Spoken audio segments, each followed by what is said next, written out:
The laughter reached Ella before the door even swung open. Look at her. Did they actually send the help in a limo? She heard it through the tinted glass, sharp, glittering, the kind of cruelty that wears pearls and calls itself class. Her fingers tightened around the small strap of her work bag as the driver stepped out and walked around to her side. She had been told this was a supply run. She had believed them. The door opened. Cameras flashed. Ella Paul stepped onto the red carpet of the Harrington Estate in her black and white maid's uniform, her dark braids pinned back beneath a ruffled white headband, her crisp white apron catching the glow of 100 chandeliers spilling out from inside the grand estate. The crowd gathered on the front steps went completely, surgically silent, and then the silence shattered. Is she the maid? They sent the maid in the limousine. The laughter came in waves. Women in deep crimson gowns and silver sequins pressed manicured hands over their mouths, not to hide their cruelty, but to perform it better. A man in a tailored tux leaned into his date's ear and said something that made her laugh so hard she spilled her champagne. Someone's phone was already recording. Ella stood there, spine straight, eyes forward. She had learned long ago that flinching only gave them more to aim at. She clutched her bag. She breathed. This is fine.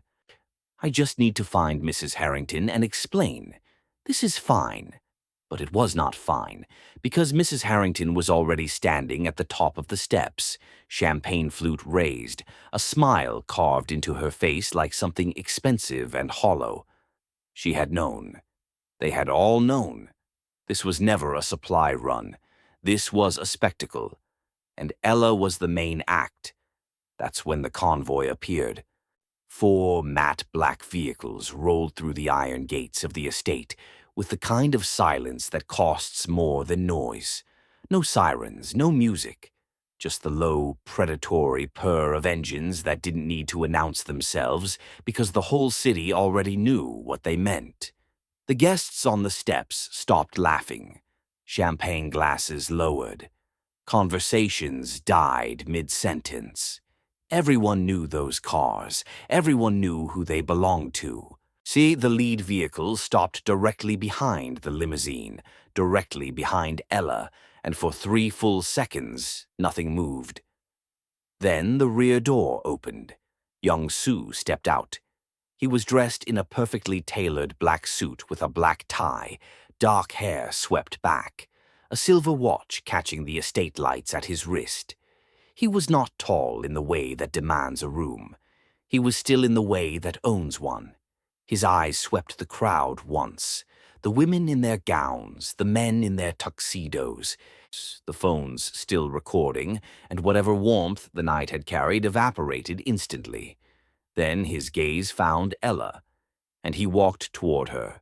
The crowd parted, not politely, urgently. The woman in the crimson gown actually stepped backward into a hedge. The man who had whispered the joke suddenly found the ground very interesting. Mrs. Harrington's champagne flute trembled in her hand. Young Sue stopped in front of Ella Paul, the woman they had laughed at, the woman in the apron. The woman they had delivered here like a punchline, and without a word to a single one of them, he lowered himself to one knee. He took her hand. He pressed his lips to her knuckles. The laughter was gone, every last trace of it. In its place was something the socialites of the Harrington Estate had not felt in a very long time: fear. Young Sue looked up, not at Ella, not yet, but at the crowd surrounding her. His eyes were calm, precise, the eyes of a man who had never once needed to raise his voice to end something permanently. "My lady," he said quietly, and the night changed forever. Subscribe to see how this unfolds, and comment below to tell me where you're watching from. I would love to say hello to you, just to know how far our story is reaching. The Harrington Estate had a way of making Ella feel like a shadow, Not invisible exactly. Shadows still have shape, still move, still belong to something solid. No, the estate made her feel like something easier to ignore than that. Like the grout between the marble tiles she polished every morning. Present, necessary, unremarkable. She had been working for the Harringtons for 14 months, long enough to know which hallways creaked, which guests drank too much before 8, and which smile from Mrs. Harrington meant trouble was already in motion. She had learned to read the estate the way you learn to read weather, not because you can stop it, but because at least you can brace yourself.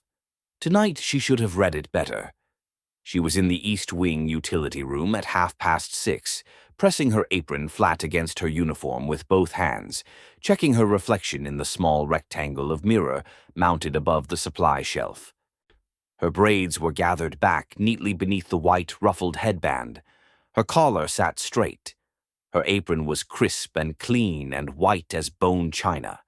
She looked exactly the way the Harringtons required her to look, precise, presentable, and entirely forgettable.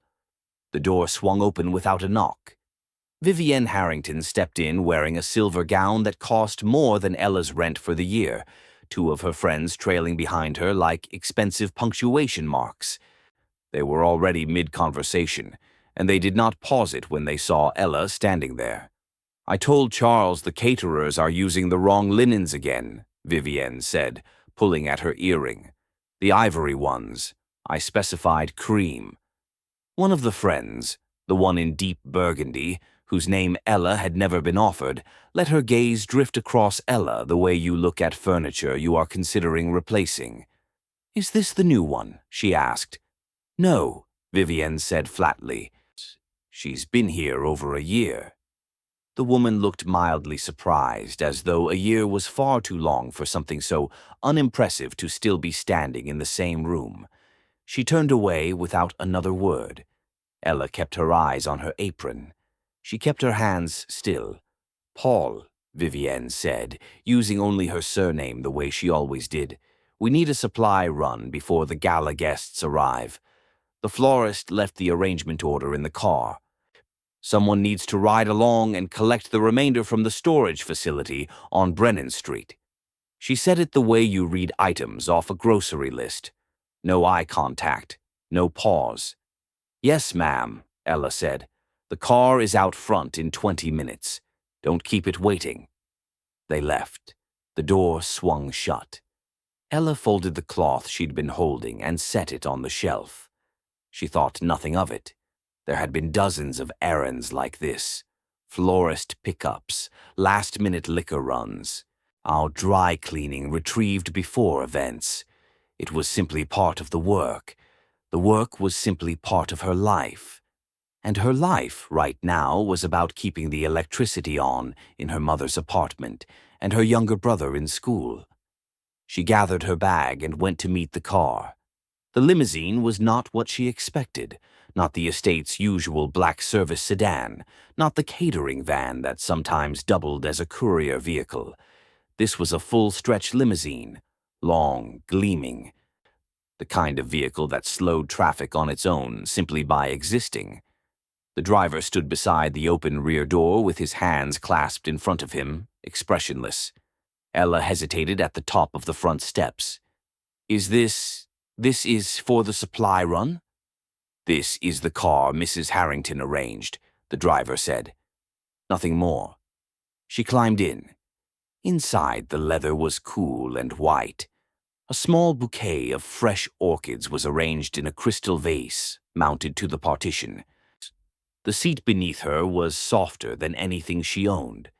She sat with her bag on her lap and her back straight out of habit, watching the iron gates of the estate open and then close behind her in the rear window. She did not find it strange that the route felt longer than Brennan Street should be. She did not find it strange that the driver had not confirmed an address. She worked for people who changed their minds constantly and expected you to keep up without asking questions. She found out where she was going when the limousine turned through a second set of iron gates. The front gates of the Harrington Estate, the main entrance, the one with the red carpet, the one lined with guests in evening wear, photographers, and the kind of ambient light that only exists when someone very rich wants to be seen. The car stopped. The driver came around to her door, and somewhere in the back of Ella's mind, a quiet thing shifted, a recognition too late and too small to help her.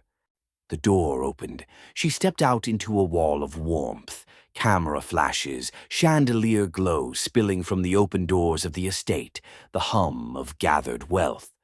For exactly 1 second, the crowd at the top of the steps went still. Then it broke. The laughter came fast and full, the way a wave doesn't ask permission. She heard it before she fully understood what was happening, before she understood that there was no supply run, no florist order, no reason for her to be here at all except as the night's entertainment. Oh my God, is that the maid? They sent the maid in the limo.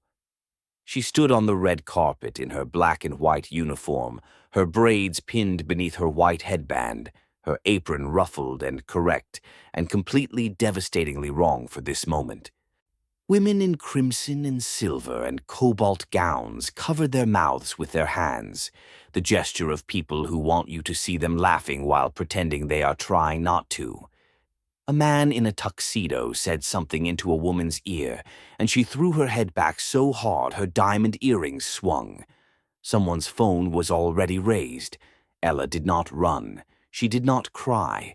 She stood there and she breathed. And she kept her spine straight the way her mother had always told her to. Because they can take a lot from you, baby, but they cannot take your posture unless you hand it to them. At the top of the steps, Vivienne Harrington stood with her champagne flute raised and her smile bright as a blade. She had orchestrated every piece of this. The car, the route, the timing, the audience. This was not cruelty born from impulse. This was cruelty that had been planned, dressed up, and served at a party. Ella looked at her. Vivienne looked back. Neither of them said a word, and then every sound on the property stopped at once. The gates opened again. 4 matte black vehicles entered in formation, slow and certain, their engines a low vibration more felt than heard. No music, no urgency, just the particular silence of something that has never needed to prove itself, because the proof is already everywhere. The guests at the top of the steps shifted. The laughter didn't fade gradually. It simply stopped, cut clean, like a power outage. Champagne glasses lowered, conversations folded in on themselves. The woman who had been recording on her phone dropped her arm slowly to her side. The lead vehicle stopped. The door opened.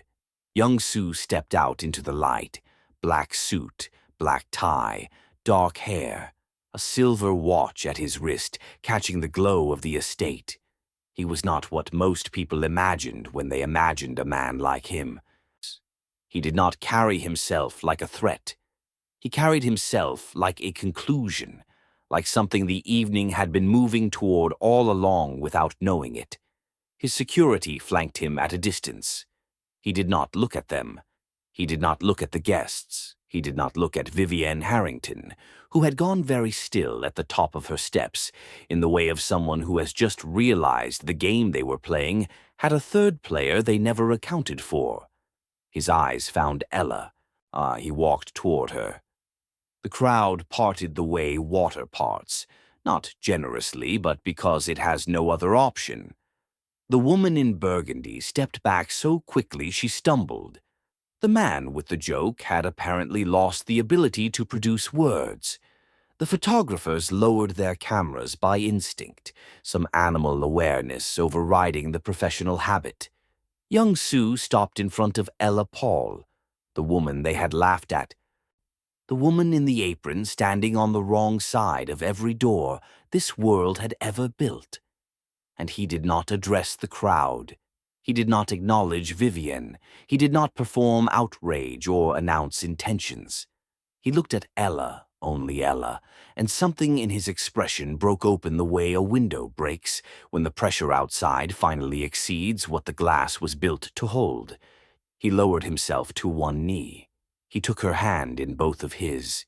He pressed his lips to her knuckles, slowly, deliberately, in full view of every person who had just spent the last 3 minutes making her the punchline of their evening. The silence that followed was not empty. It was heavy.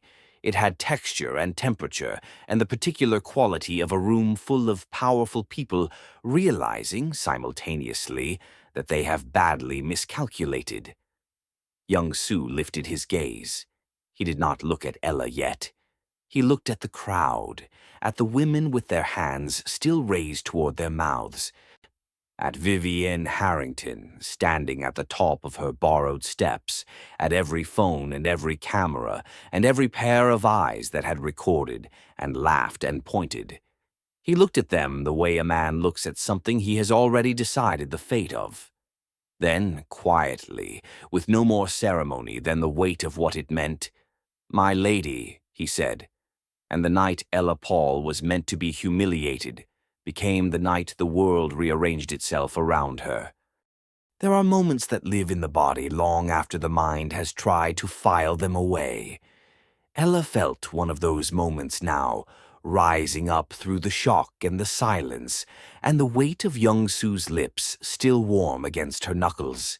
A memory she had folded small and tucked somewhere behind the 14 months of early mornings, and lowered eyes and, "Yes, ma'am." It came back the way those things always do, not gradually, all at once. She had been 22, walking home from a double shift through the Brennan Street warehouse district because the last bus had already gone and a cab was $12 she could not spend. It was past midnight. The shipping yard was dark except for the dock lights, orange and industrial, casting everything in the color of a warning. She heard him before she saw him. Not a cry. Something quieter and more frightening than a cry. The controlled, deliberate breathing of a man who has been trained not to make noise when he is hurt and is losing that battle by degrees.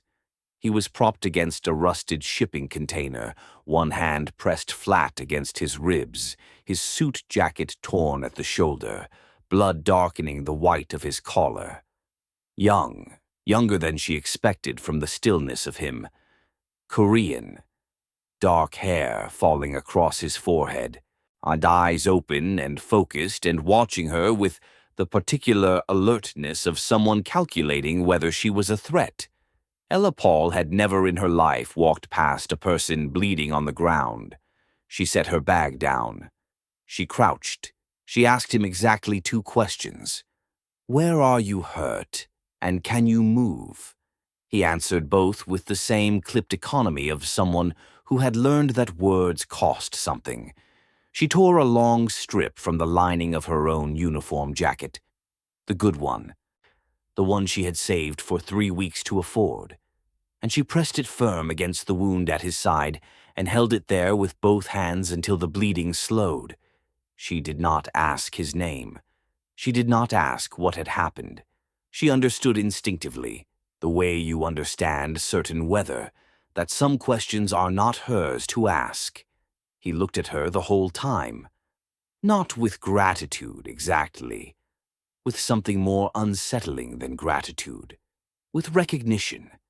As though she was something he had been searching for in the architecture of a very long night. When the bleeding had slowed enough to manage, when he had pressed his own hand over the makeshift bandage and told her in quiet, precise English that she should go now and that she would be safe, she had picked up her bag and walked the rest of the way home. She had not told anyone. She had filed it somewhere behind the rent and the early mornings and the endless pressing of other people's linens. She had not known who he was. She knew now. Young Soo rose from his knee slowly, unhurried, the way a man rises when he has already decided there is nothing left in the room that can touch him.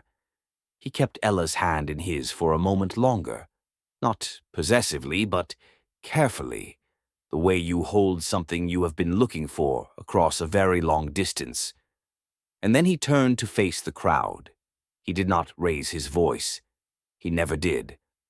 "Most of you," he said, his gaze moving across the assembled guests with the calm of a man reading a balance sheet, "employ your household staff through Meridian Domestic Services." It was not a question. A few people nodded reflexively before they could stop themselves. "As of this morning," young Sue continued, "Meridian Domestic Services is the legal property of Ella Paul." The silence that answered this was a different kind than before. Before, it had been the silence of shock. So this was the silence of people doing rapid, private arithmetic, recalculating what they had just done, who they had just laughed at, what that laughter might now cost them. Vivienne Harrington's champagne flute was no longer raised. It hung at her side, tilted at a slight angle, a single thread of champagne running down the outside of the glass and dropping onto the red carpet below. Young Sue let the arithmetic finish before he continued. He reached into the interior pocket of his jacket and produced a document. Not theatrically. The way you produce something you have been carrying for years, rather than something you intend to perform with. He held it briefly, then passed it to the man standing nearest to him, who happened to be the Harrington family's own attorney, present as a gala guest in his charcoal tuxedo. The Harrington Estate, young Sue said, sits on land transferred from the Paul Family Trust in 1987 through a deed of sale that was notarized by a firm that had already been dissolved 6 weeks prior. The transfer was fraudulent. The land title has been in legal dispute for 38 years, a dispute your family's legal team has spent considerable effort ensuring Ella's family could not afford to pursue. He said it the way you state a fact about weather. Not cruel, not theatrical, simply true in the way that things are true when they have always been true, and someone has finally decided to say them in the right room. Vivienne Harrington made a sound that was not quite a word. Her attorney looked at the document in his hands. He looked at it the way a man looks at something he cannot unknow. His face did the thing faces do when the structure they were built on reveals itself to be load-bearing in the wrong direction. Young Sue did not watch any of it. He had turned back to Ella. She was still standing where she had been when the limousine door opened, on the red carpet, in her uniform, her bag still over her shoulder, her apron still crisp, the ruffled white headband still holding her braids in place. Around her, the world was quietly fracturing, whispers starting, a woman pulling her husband by the sleeve toward the far side of the steps, the attorney's hands tightening on the document. But Ella was very still at the center of it. Young Sue looked at her and said nothing. He did not need to. She reached up with one hand and unpinned the white, ruffled headband. She held it for a moment, this small, starched piece of fabric that had been part of the uniform of her invisibility for 14 months. And then she set it down on the hood of the limousine beside her with a quiet, final click of nothing in particular. The apron came next. She untied it at the back with steady hands, folded it once, and placed it beside the headband. Beneath it, her black uniform dress was still plain, still practical, still exactly what it was. But Ella Paul standing in it now, with her braids loose around her shoulders and her spine carrying the full weight of who she had always been, was not the same woman who had stepped out of that car 20 minutes ago. She was not a punchline. She had never been a punchline. The world had simply not yet been given the correct information. She walked up the front steps of the Harrington Estate, her family's estate, without hurrying, without looking at Vivienne, without looking at any of them. They parted for her the way they had parted for young Sue, the same instinct operating, the same dawning recognition of weight and consequence. She walked through the front doors and into the ballroom, and she stood in the center of it, beneath the chandeliers, or on the marble floor, and she looked at the room the way you look at something that was always yours. Young Sue came to stand beside her, not in front, not behind, beside. Later, when the guests had thinned and the estate had grown quiet, the way large houses do when the performance is over, and only the truth remains, they stood together on the main balcony. The night air came in off the garden, carrying the smell of cut grass and late jasmine. The city spread out below them, indifferent and glittering. Ella had a glass of water. Young Sue had nothing. They stood the way people stand when they have already said the most important things, through the events of an evening, and the words that remain are not catching up. They are just beginning. "You never told me your name," she said. "That night?" "No," he agreed. "You knew mine." "I found it. Eventually." A pause. "It took longer than I would have liked." She looked at the city. He looked at her. "What happens to the people who work for Meridian?" she asked. "The actual staff. I don't want them caught in whatever this is." "They keep their positions," he said. "Better contracts. Benefits that were removed 4 years ago and were not removed legally. That will be corrected." She nodded slowly. "Filed it." "And the estate?" "Legally yours. The deed transfer will be finalized within 30 days. You can do with it whatever you decide." She was quiet for a long moment. Below, the last cars were pulling away through the iron gates. Somewhere in the house behind them, the sound of staff beginning to clear the evening away. "There are other families," she said finally, "like mine, who couldn't afford to fight what was done to them." Young Sue was quiet in the particular way of someone who has been thinking about the same thing for a long time. "Yes," he said. "I want to find them." "I know." She turned to look at him then. Really look at him. The way she had not let herself since the moment he had risen from his knee and the world had shifted on its axis.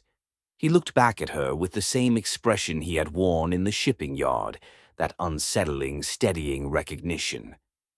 "This is going to be complicated," she said. "Most things worth doing are." She looked back out at the city. All those lights, all those people in all those rooms that had been built, on decisions that someone like Ella was never meant to question. She thought about her mother, her brother, the strip of uniform lining she had torn without hesitation in a dark shipping yard because a person was bleeding and that was simply what you did. She thought about every woman who had been delivered to a red carpet in a uniform and laughed at and sent home with the laughter still ringing in her ears, with no one waiting on the other side to say, "My lady," and mean it like a verdict. She set her glass down on the stone balustrade. "Then let's begin," she said.